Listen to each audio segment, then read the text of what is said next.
Selamat pagi, siang, sore, dan malam, kakak-kakak semua. Kembali lagi bersama saya, Marshall Sudianto, di pertemuan kelima kelas IPS Rumah Belajar UI.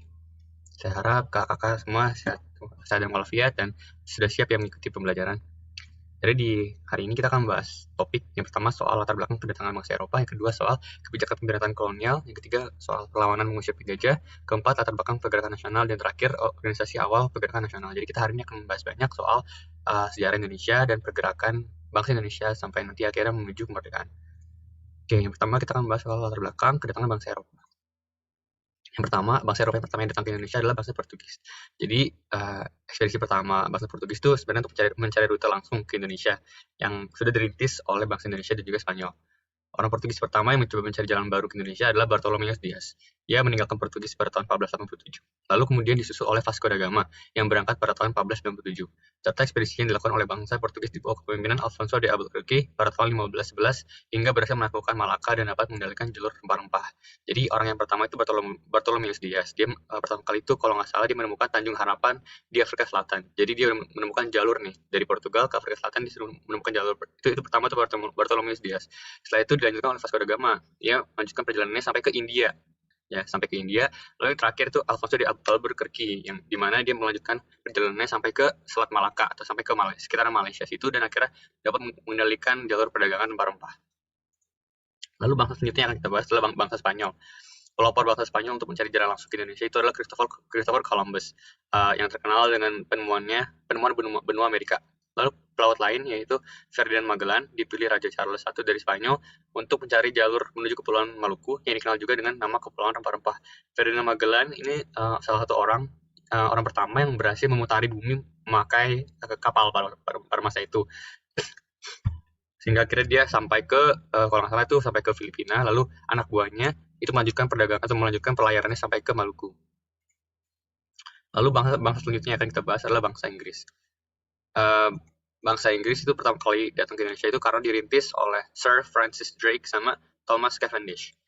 Di awal abad ke-17, Inggris telah memiliki koloni di India dan terus berusaha mengembangkan pengaruhnya di Asia Tenggara, khususnya di Indonesia.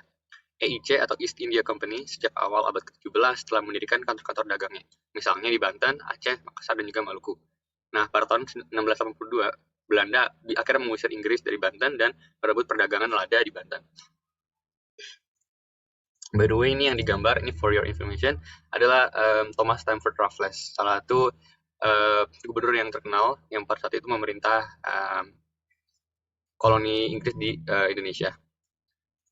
Lalu yang selanjutnya adalah bangsa Belanda. Bangsa Belanda itu mungkin salah satu bangsa yang paling terkenal karena bangsa Belanda berhasil menjajah Indonesia selama 3,5 abad. Jadi cukup panjang penjelasannya. Ekspedisi Belanda itu pertama kali berusaha mencapai Indonesia di tahun 1565 di bawah pemimpin Cornelis de Houtman. Ekspedisi berikutnya dipimpin oleh Jacob Cornelissen van Eyck pada tahun 1598 dan mencapai Kepulauan Maluku. Di tahun 1602, bangsa Belanda membentuk VOC atau Persekutuan Dagang Hindia Timur. VOC itu sendiri dipimpin oleh Heren 17 atau Dewan 17. Selanjutnya di bawah pemerintahan Jan Pieterszoon Coen sebagai Gubernur Jenderal di tahun 1619 sampai 1623, VOC akhirnya memindahkan ibu kotanya dari Jakarta, sebelumnya Ambon, akhirnya ke Jakarta atau Batavia sebagai markas besar dan juga pusat perniagaan.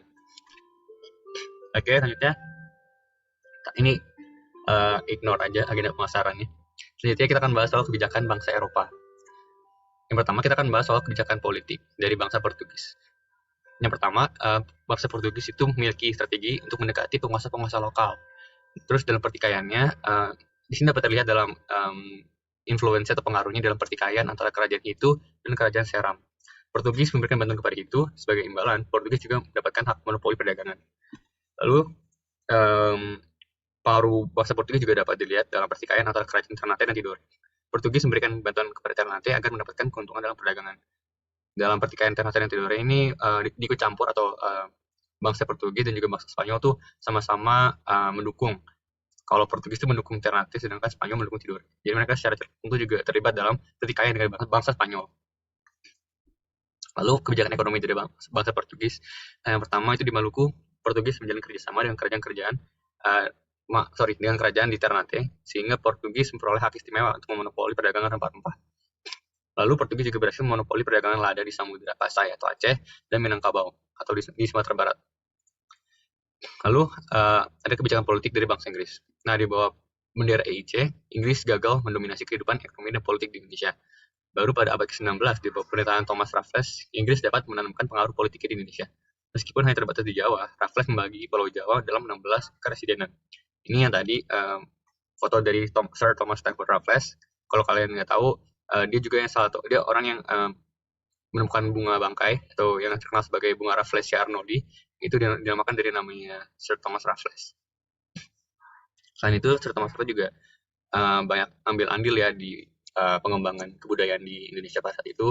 Dia menulis buku History of Java yang menggambarkan secara detail kehidupan orang-orang di Jawa dari zaman dahulu. Terus dia juga yang membangun Kebun Raya Bogor dan lainnya. Lalu kebijakan ekonomi di bangsa Inggris, yang pertama, kegiatan ekonomi dilakukan oleh Serikat Dagang East India Company. Lalu mereka berhasil menjalin perdagangan dengan beberapa kerajaan seperti Kesultanan Aceh, Kerajaan Banjar, dan juga Goa. Ketiga, kebijakan politik dari bangsa Belanda. Perluasan pengaruh politik yang dilakukan VOC itu dengan mengadakan perjanjian-perjanjian yang mengikat. Perjanjian dilakukan dengan penguasa setempat. Antar penguasa, salah satu penguasa kemudian minta bantuan VOC atau antara VOC dan Serikat Dagang Eropa lainnya. Mungkin kalau secara singkatnya atau secara simpelnya itu ini ya, divide et impera atau politik adu domba. Jadi VOC senang sekali mengadu kerajaan satu dengan kerajaan lainnya. Lalu yang selanjutnya di Maluku, VOC mengadakan perjanjian dengan kerajaan Hitu dan Ternate yang memberi hak monopoli kepada VOC. Mungkin ini sedikit mirip dengan yang dilakukan oleh bangsa Portugis tadi. Yang terakhir itu di Jawa, VOC berhasil menguasai kota Jakarta dengan menyingkirkan kerajaan Banten. Selanjutnya, kita membahas soal kegiatan ekonomi atau kebijakan ekonomi bangsa Belanda. Kegiatan ekonomi VOC itu dilakukan pertama kali berpusatnya di kota Ambon, di bawah jenderal pertamanya yakni Peter Booth. VOC berhasil menguasai perdagangan rempah-rempah di Maluku. Lalu VOC membatasi tanaman rempah-rempah di Maluku agar produksi tidak meningkat. Jadi ini salah satu kebijakan ekonominya VOC. Jadi supaya harga rempah-rempah tidak berkurang di Eropa, makanya VOC membatasi penanaman sehingga jumlahnya konstan, jumlahnya tetap tidak naik dan juga tidak turun, sehingga harganya juga stabil. Lalu pada 31 Mei 1616, VOC berhasil melakukan Jayakarta. Semenjak itu, VOC mengubah nama Jayakarta menjadi Batavia. Nah, dari Batavia, VOC terus memperluas pengaruh ekonominya ke seluruh Jawa, serta ke wilayah lainnya seperti Sulawesi, Sumatera, dan juga Kalimantan. VOC menerapkan tanam paksa atau kultur stel-stel di beberapa daerah yang dikuasai, seperti penanaman kopi di Priangan pada pertengahan abad ke-18.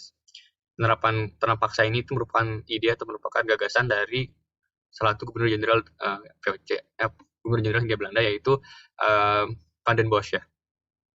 Lalu selanjutnya kita membahas soal kebijakan kolonial di bidang pendidikan dan juga sosial budaya.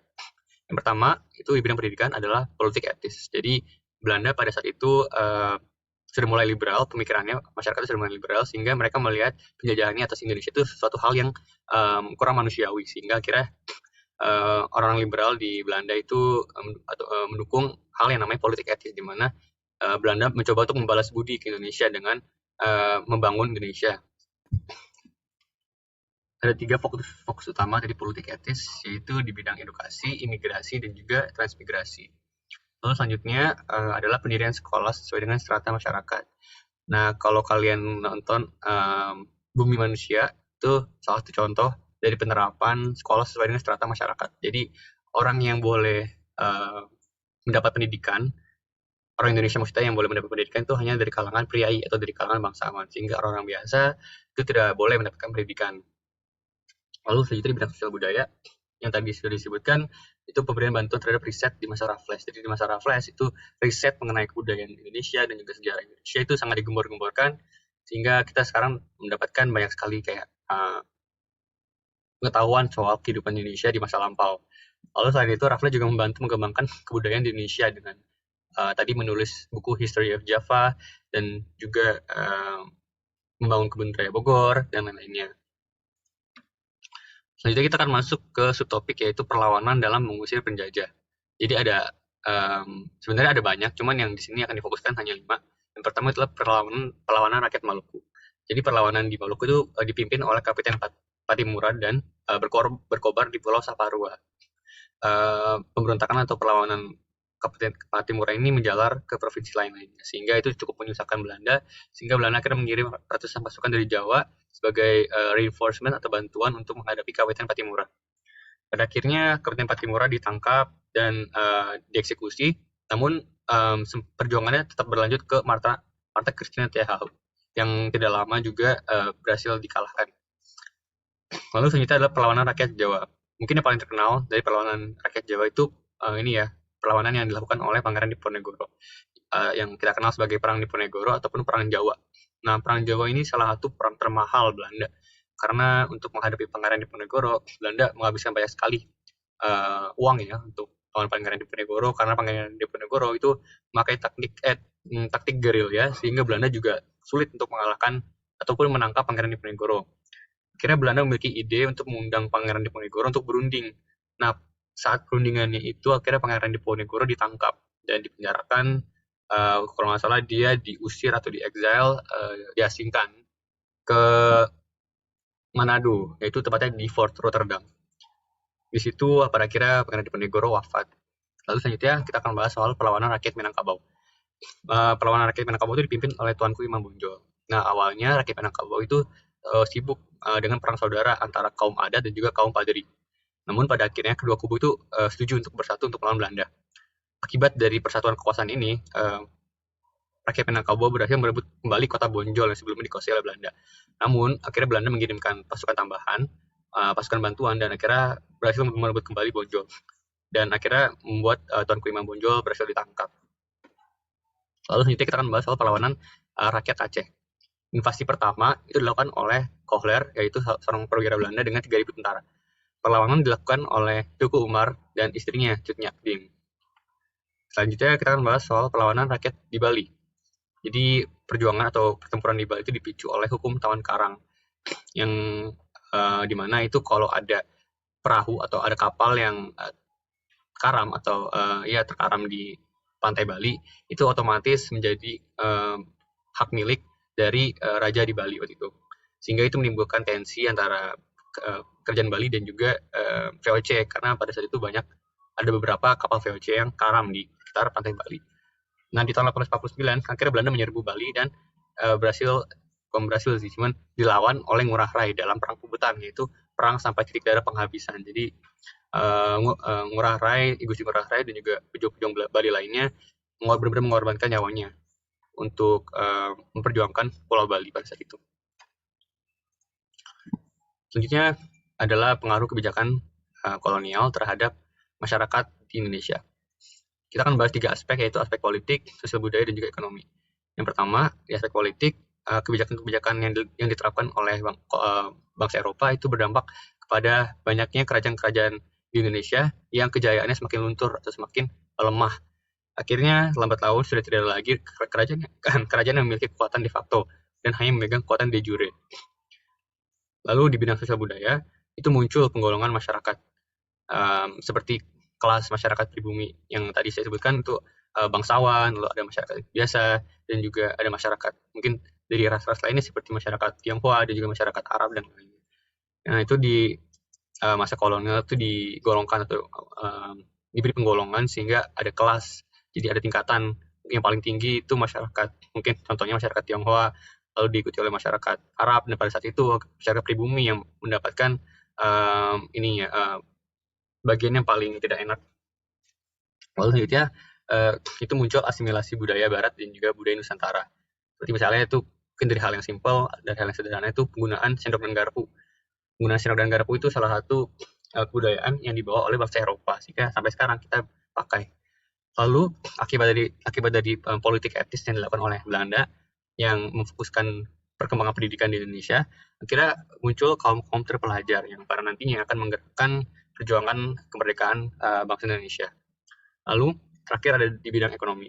Yang pertama itu adalah penerapan tanam paksa oleh Van den Bosch yang menewaskan atau mengakibatkan kelaparan yang sangat besar di Indonesia, sehingga banyak sekali masyarakat Indonesia yang tidak bisa makan, dan pada akhirnya banyak sekali juga yang akhirnya meninggal akibat kelaparan. Akhirnya dari kejadian ini itu dianggap tidak manusiawi oleh kaum liberal di Belanda, sehingga akhirnya dikeluarkan Undang-Undang Agraria. Nah, Undang-Undang Agraria ini menjadikan Indonesia sebagai pintu terbuka bagi para investor yang ingin menanamkan modal. Sehingga dari situ akhirnya dibentuk juga kontrak pekerja agar investor-investor ini atau modal-modal yang sudah ditanamkan itu dapat dikelola dengan baik. Namun kontrak pekerja ini seringkali dianggap sebagai hal yang buruk bagi bangsa Indonesia karena terdapat penyimpangan. Karena akibat dari kontrak pekerja ini akhirnya bangsa Indonesia itu terikat oleh majikannya atau orang yang mempekerjakannya, dan orang yang mempekerjakannya ini bisa dengan sewenang-wenangnya memperlakukan bangsa Indonesia. Lalu kita akan bahas soal pengaruh kebijakan kolonial terhadap pergerakan nasional. Jadi yang perlu diperhatikan sini adalah perkembangan nasionalisme. Nasionalisme sendiri itu adalah sikap politik dari masyarakat suatu bangsa yang mempunyai kesamaan kebudayaan dan wilayah serta kesamaan cita-cita dan tujuan. Sehingga masyarakat suatu bangsa tersebut merasakan adanya kesetiaan yang mendalam terhadap bangsa itu sendiri. Nah, karena tadi timbullah banyak kaum pelajar, akhirnya itu mulai menyadarkan masyarakat Indonesia kalau sebenarnya banyak loh orang-orang di Indonesia yang mendapatkan nasib yang sama dengan dirinya sendiri, sehingga itu akhirnya mempererat rasa persatuan dan kesatuan, sehingga akhirnya banyak timbul organisasi-organisasi pergerakan seperti Budi Utomo, Indonesia Partai, Syarikat Islam, dan lain-lainnya yang pada klimaksnya itu mereka berkumpul dan memberikan sumpah, yaitu Sumpah Pemuda di tahun 1928. Lalu selanjutnya kita akan masuk ke subtopik, yaitu latar belakang pergerakan nasional. Jadi pergerakan nasional itu dilatar belakangi oleh dua aspek, dari aspek internal dan juga dari aspek eksternal. Kalau internal itu aspek yang berasal dari dalam bangsa Indonesia itu sendiri, seperti misalnya penderitaan akibat penjajahan yang dirasakan oleh hampir semua masyarakat Indonesia. Itu akhirnya menimbulkan atau menciptakan rasa senasib. Lalu selanjutnya adalah komunikasi antar pulau yang efektif akibat perkembangan moda transportasi dan juga komunikasi. Akhirnya itu mempermudah komunikasi antara masyarakat-masyarakat di pulau-pulau di Indonesia seperti di Pulau Jawa dan juga di Pulau Sumatera, Sulawesi, sehingga mereka dapat dengan mudah menjalin hubungan dan menjalin komunikasi. Lalu yang ketiga itu perkembangan bahasa Indonesia. Seiring dengan masuknya bangsa Eropa ke Indonesia dengan memperkenalkan bahasa Belanda, bahasa Inggris, bahasa Portugis, dan lain-lainnya, itu akhirnya menjadi salah satu faktor yang memantik perkembangan bahasa Indonesia yang pada awal mulanya itu banyak dipengaruhi oleh bahasa Melayu.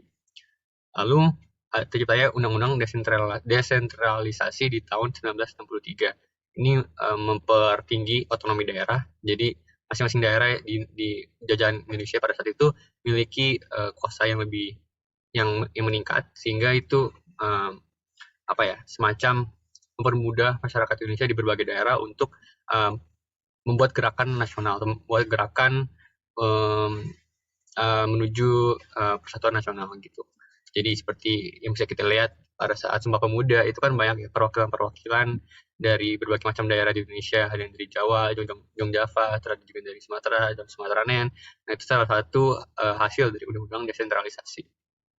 Lalu ada faktor eksternal, jadi faktor-faktor dari luar Indonesia, seperti misalnya masuknya paham-paham Eropa, paham-paham luar seperti liberalisme, yang merupakan hasil dari revolusi Amerika dan juga Perancis.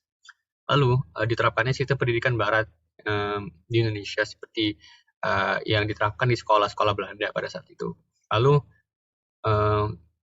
faktor eksternal lainnya itu adalah kemenangan Jepang melawan Rusia. Nah, di Russo-Japanese War atau Perang Rusia melawan Jepang itu dimenangkan oleh Jepang, sehingga itu menimbulkan suatu harapan bagi bangsa-bangsa Asia kalau misalnya bangsa Asia itu tidak lemah dan mampu bertanding atau mampu mengalahkan negara-negara besar Eropa seperti salah satunya Rusia. Lalu faktor eksternal lainnya itu adalah gerakan Turki Muda yang pada saat itu sedang digembur-gemburkan oleh Mustafa Kemal Pasha. Jadi itu menjadi salah satu faktor yang mempengaruhi pergerakan nasional di Indonesia. Lalu yang terakhir adalah gerakan pan-Islamisme yang berkembang pada masa itu di negara-negara Timur Tengah, sehingga ketika bangsa Indonesia mendengar bahwa ada gerakan tersebut, itu menginspirasi banyak tokoh-tokoh nasional Indonesia untuk melakukan pergerakan juga. Nah, kita akan membahas soal organisasi-organisasi pergerakan nasional. Organisasi pertama yang kita bahas itu adalah organisasi Budi Utomo. Mungkin terkenal sebagai salah satu perintis dari organisasi-organisasi pergerakan nasional lainnya. Budi Utomo didirikan tahun 1908 dan pendirinya itu adalah Dr. Sutomo. Jadi Budi Utomo itu adalah organisasi pergerakan pertama di Indonesia yang tanggal pendiriannya yaitu 20 Mei itu sekarang dijadikan sebagai Hari Kebangkitan Nasional. Lalu Budi Utomo itu dirintis oleh Dr. Sutomo beserta dengan dukungan dari mahasiswa-mahasiswa Stovia lainnya atau mahasiswa-mahasiswa kedokteran pada saat itu. Kini Stovia itu sudah berkembang menjadi yang kita kenal sebagai Universitas Indonesia. Jadi selanjutnya itu adalah organisasi syarikat Islam. Awalnya syarikat Islam itu bernama Syarikat Dagang Islam yang didirikan oleh Haji Samanhudi. Lalu di tahun 1912 itu diubah namanya menjadi Syarikat Islam agar lebih luas lingkupannya, bukan hanya di perdagangan tapi bisa juga ke masalah sosial dan juga masalah politik. Lalu partai selanjutnya adalah Indonesia Partai. Indonesia Partai itu adalah organisasi pergerakan nasional yang berlatar belakang politik pertama di Indonesia. Indonesia Partai didirikan oleh 3 serangkai, yaitu Edward Dewsteker, Suwardi Suryadiningrat atau Ki Hajar Dewantara, dan yang ketiga itu adalah Dr. Cipto Mangunkusumo. Indonesia Partai itu cukup radikal dan cukup keras dalam pendekatannya terhadap mengkritik pemerintahan Belanda. Seperti salah satu contohnya itu adalah artikel yang ditulis oleh Ki Hajar Dewantara yang berjudul Als ik een Nederland was, atau Andai Saya Seorang Belanda. Artikel itu ditulis untuk mengkritik penyelewengan atau diskriminasi yang telah dilakukan oleh bangsa Belanda terhadap masyarakat pribumi, dan itu mengakibatkan penangkapan Ki Hajar Dewantara. Jadi Indonesia Partai itu tidak takut untuk mengkritik pemerintahan Belanda, makanya sering sekali mereka diberangus oleh pemerintahan Belanda karena dianggap berbahaya. Organisasi selanjutnya itu adalah Taman Siswa. Taman Siswa sendiri itu didirikan oleh Ki Hajar Dewantara yang sebelumnya juga tergabung di 3 serangkai di Indonesia Partai. Taman Siswa itu didirikan di tanggal 3 Juli 1922 dan sangat berpedoman terhadap konsep Patra Triloka, yaitu Ing Ngarsa Sung Tulada atau yang di depan memberi teladan, Ing Madya Mangun Karsa yang di tengah memberikan dukungan, dan yang terakhir maaf. Yang Ing Madya Mangun Karsa itu yang di tengah membangun semangat, dan yang terakhir adalah Cut Wuri Handayani atau dari belakang memberikan dukungan. Lalu organisasi terakhir yang akan kita bahas itu adalah Partai Nasional Indonesia. Nah, Partai Nasional Indonesia itu adalah suatu organisasi pergerakan nasional yang didirikan oleh 8 pendiri dan diketuai oleh Soekarno. Partai ini sendiri didirikan di tanggal 4 Juli 1927 dan sangat radikal dalam pendekatannya seperti Indonesia Partai. Hal ini terlihat melalui anggaran dasarnya bahwa tujuan PNI itu adalah Indonesia yang merdeka, dengan strategi perjuangannya adalah strategi perjuangan non-kooperasi, yaitu tidak bekerja sama dengan pemerintahan Belanda. Nah, untuk mencapai tujuan tersebut, akhirnya PNI merumuskan program kerja sebagaimana dijelaskan dalam kongresnya yang pertama di Surabaya di tahun 1928. Nah, di tanggal 29 Desember 1929, akhirnya pemerintahan Belanda menangkap beberapa tokoh dari PNI seperti Soekarno dan Muhammad Hatta, dan akhirnya mereka diasingkan. Namun perjuangan mereka tidak berhenti, dan ketika mereka keluar dari pengasingan, mereka kembali memperjuangkan atau memulai atau turut mengambil andil dalam pergerakan nasional, sehingga nantinya dari tokoh-tokoh dari PNI seperti Soekarno, Muhammad Hatta, akhirnya kita dapat memperoleh kemerdekaan kita. Sekian dari pemaparan materi pada hari ini. Selebihnya apabila ada pertanyaan dan masih ada beberapa hal yang dirasa kurang mengerti, boleh sekali untuk ditanyakan dan didiskusikan di saat pembelajaran nanti. Terima kasih dan mohon maaf apabila ada salah kata. Selamat pagi, siang, sore, dan juga malam.